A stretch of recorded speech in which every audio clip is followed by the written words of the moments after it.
भारतीय जनता पार्टीचा सिंधुदुर्ग जिल्ह्यातील आजचा हा अतिशय महत्त्वाच्या बैठकीचा आढावा बैठकीचा कार्यक्रम आहे।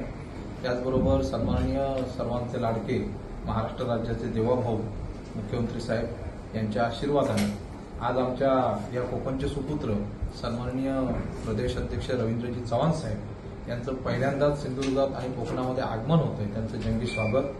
दुसरी गोष्ट या ठिकाणी विशेष म्हणजे सन्माननीय रवींद्रजी चव्हाण साहेबांच्या आशीर्वादाने त्यांच्या संकल्पनेतून आपण एक इमारत उभी करून त्या ठिकाणी भारतीय जनता पार्टीचं एक अत्याधुनिक कार्यालय, सुसज्ज कार्यालय आपल्या सर्व जनतेसाठी एक आगळा वेगळा एक कार्यक्रम आज ओपनिंग होत आहे। त्या ठिकाणी विशेष उपस्थिती या सिंधुदुर्ग जिल्ह्याचे आमचे पालकमंत्री सन्माननीय नितेशजी राणे साहेब, या प्रकारे असंख्य कार्यकर्त्यांचा आजचा हा एक चांगला मोठा कार्यक्रम संपूर्ण कोकणासाठी हे कार्यालय आपण ओपन केलेलं आहे। त्याचं संकल्पना ही रवींद्रजी चव्हाण साहेबांची आहे। आम्ही नाममात्र आहोत। आम्ही सर्व सैनिक या ठिकाणी एकत्रित येऊन एक चांगला कार्यक्रम करत आहोत।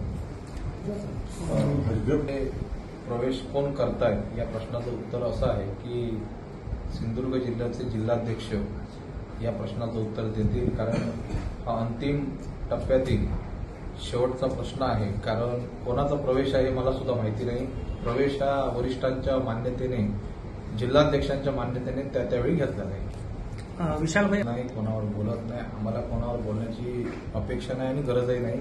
आम्ही सैनिक आहोत जनतेचे, भारतीय जनता पार्टीचे सैनिक आहोत, पण जनतेचे सुद्धा सैनिक आहोत। जनतेने आमच्या बाजूने कौल द्यावा असं आम्ही नक्कीच सांगू। कारण या ठिकाणी सावंतवाडी म्हणा, वेंगुर्ला म्हणा, सर्व नगरपालिका या भारतीय जनता पार्टीच्या नक्की येतील निवडून।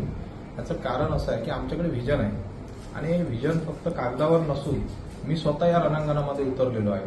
मी घर टू घर पायाला भिंगरी बांधून मी सावंतवाडी म्हणा किंवा वेंगुर्ला अनेक ठिकाणी मी फिरणार आहे।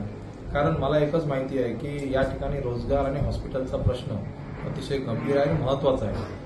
आणि आपण कोणावर टीका टिप्पणी करण्यापेक्षा मी मागच्या अनेक प्रेसमध्ये सांगितलं की आपण आपल्या जनतेला काय देऊ शकतो, पुढच्या 5 वर्षात आपण काय डेव्हलपमेंट आणू शकतो, सावंतवाडी, बारामती, पुणेच्या दिशेने जायला पाहिजे, ही माझी प्रामाणिक भावना आहे। इंदापूरची नगरपालिका बघा, आपण मिरजची बघा, पाठीमागे असलेल्या सर्व नगरपालिका पुढे गेल्याने आपण इथे जाऊ। मी असं म्हणत नाही, कोणावर टीका टिप्पणी करत नाही, पण ती बुद्धिमत्ता असते की बाबा नगरपालिकेला निधी आणि निधीपेक्षा एक प्रायव्हेट सुद्धा निधी असतो, तो निधी आणण्याची क्षमता माझ्यामध्ये आहे, सन्माननीय रवींद्रजी चव्हाण साहेबांमध्ये आहे किंवा नितेशजी राणे साहेबांमध्ये आहे। फक्त यावेळी माझ्यावर बघून किंवा माझ्या या सर्व मंडळींवर पाहून भारतीय जनता पार्टीचे नगरसेवक आणि नगराध्यक्ष निवडून येतील, मला याची 100 ना 1,00,000% इच्छा आहे आणि ती इच्छा नक्कीच संपूर्ण जनता मान्य करेल। वेंगुर्लामध्ये सुद्धा नगरपालिकेमध्ये सन्माननीय गिरफ साहेब आहेत माझ्या बाजूला, त्यांनी तर पूर्ण महाराष्ट्राला चांगलं वाटेल असं एक अत्याधुनिक कार्यालय त्यावेळी त्यांनी काढलं आणि नगरपालिका कशी असावी हे वेंगुर्ल्याने दाखवलंय आणि ही नगरपालिकेचा एक डेमो होता।